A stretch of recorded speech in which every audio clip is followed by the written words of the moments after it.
So today we celebrate the feast day of St. Peter and St. Paul. Normally this would not fall on a Sunday, so this is kind of fun that we all get to celebrate this together. Kudos to you who are red. That's right, you're matching. But I just have two questions that I want to ask and answer with you for the homily today. The first question is this: why are we celebrating them? Why not celebrate other people? Why are we celebrating Peter and Paul? What makes them special? And then secondly, why are we celebrating them together? Did we run out of days in the year? I mean, that's like celebrating Justin Jefferson and Randy Moss together. There better be a good reason. All right, so question number one, why are we celebrating these two particularly? Well, they have a lot in common. Peter and Paul actually have a number of things that are in common. They're both sinful men. They both came from a place of brokenness. They were both Jewish. They were both called into a certain mission, and they ended up becoming warriors for the gospel. I don't think any of that is a surprise to you. You're like, wait, what? St. Paul and St. Peter, the first pope, and the guy who wrote half the New Testament? Yeah, okay, hopefully that's not shocking to you. But when we go on, what do we see? Let's just look at these two on paper for a minute.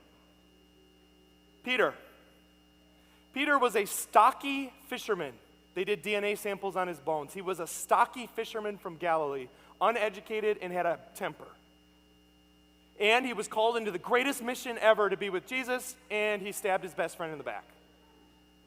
All right. Let's go over to Paul. Paul was genius. He was brilliant. He was actually power hungry. He could speak Greek. He was a Jewish person. He wanted to move up the ranks badly. And so what did he do? He would do anything to get ahead, even kill Christians. He was a murderer. So on paper, we look at Peter, the backstabber. Paul was a murderer. Don't quote me on this, Father Randy. Pretty pathetic. On paper, these two are pretty pathetic, actually. So why are we celebrating them 2,000 years later? Why does this matter? Why are we celebrating these two dudes? Now, a couple weeks ago, I'll just give you a comparison, because there are many other people that we could be celebrating. 2,000 years ago, you want to go back to the time of Peter and Paul? Who was the most powerful person on planet Earth? Caesar. Caesar, the Roman emperor. The Roman emperor wasn't just like the president of the United States. It was like the president, the pope, and the king of England all wrapped into one. He was royalty, he was a religious leader, he was God, he was a military leader. He had all the power, and for decades upon decades upon decades, Caesar was the most powerful man on earth, bar none. Why aren't we celebrating him? A couple weeks ago, Father Randy and I were in Rome together on a group, and we actually stopped by the place where Caesar was assassinated. Father Randy, what did you see at this site where Caesar was assassinated? A very depressing-looking archaeological site. Okay, so you saw a depressing archaeological site. You saw ruins, Yep. So a bunch of rocks. Were the Italians really interested in visiting this place, or was this more a place where you smoke cigarettes and have your gelato? The second, yep. All right, and were there any animals crawling on top of it? They had a lot of cats. Cats everywhere, litter Cats. everywhere. The most powerful man on earth, more than any other man on earth right now. 2,000 years have gone by. Where's his successor? Where's his grave? Nobody cares. Nobody cares at all. So why are we celebrating these two, quote-unquote, pathetic guys when the most powerful man on earth, nobody's interested in that grave? It's literally a heap of ruins. And then you go right down the road, just to add on to it, go over to St. Peter's Basilica, the place where Peter is buried, this hot-headed fisherman from Galilee. Massive church over his grave. There aren't cats running around. There aren't cigarettes being smoked. There are lines, security, thousands of people going in and out of this building every year. And I can tell you, maybe, I'm not going to shame you, don't raise your hand, but I'd be willing to bet almost every single person in this church a couple months ago was watching St. Peter's Square when the new pope walked down onto the balcony. For some reason, 2,000 years later, we are still visiting his grave. And guess what? Unlike Caesar, there's actually a successor. His name's Leo.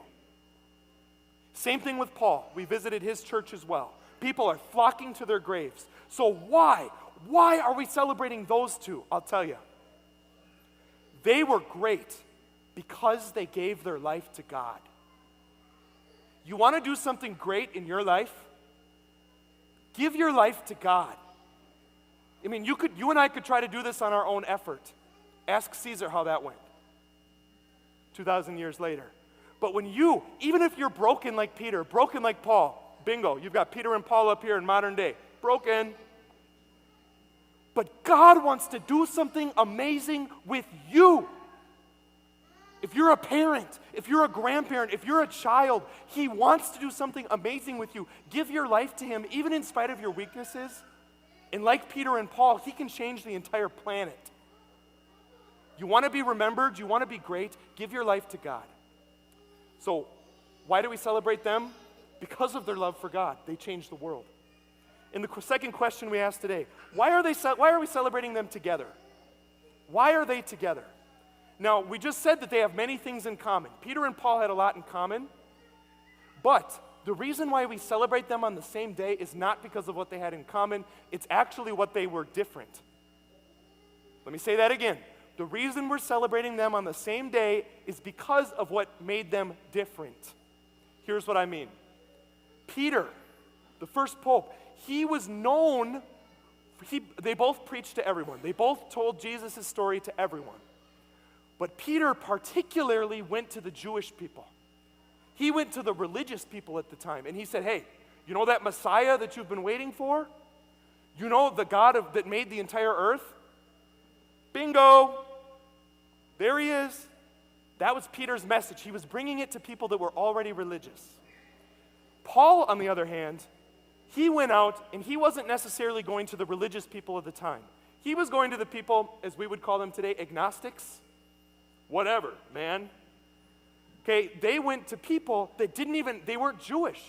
You know, you hear Jewish and Gentile. That means Jewish or non-Jewish. So why do we celebrate them both together? Well, you're either Jewish or you're not Jewish. If you know your logic, that encapsulates all of humanity. 100% of people are in that category, one or the other. What the church is trying to tell us by celebrating these two on the same day is this. We, as Christians today, everybody needs to be brought into the church. We have a solemn obligation to go into our corner of reality, whether they're agnostic, whether they're Muslim, whether they're Buddhist, whether they go to the mega church, the Christian church, but they're not Catholic. We have an obligation to bring them here to the true church of Jesus Christ. That is what that means. And I would just add for you, I don't know where you work, what you do, some of you I do, but in your corner of reality, you probably have particular gifts. We were just with the young people this week at Extreme Faith Camp. It was so fun. My body's still sore from the rocket launcher zipline thing. So if I'm limping, it's not you, it's me. But there are some people who are calling young people. Some people are going to the fringes. Look at Bishop Barron on the internet. He's talking to people who don't even believe in God, and he's convincing them.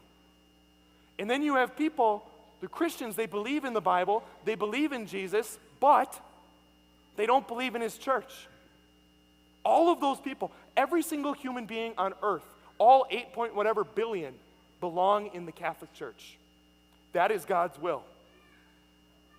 And so like Peter, who went to the religious folk, like Paul, who went to the non-religious folk, and they all brought them in, it is our job to bring them in.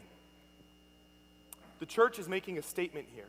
So why are they celebrated together? To tell us this, that everyone belongs in the church. And so I ask you today, who's coming to your mind as I'm saying this? Who in your life needs the experience of the hope, of the love, of the peace, of the joy of Jesus? Who in your life is literally dying for love, is asking questions?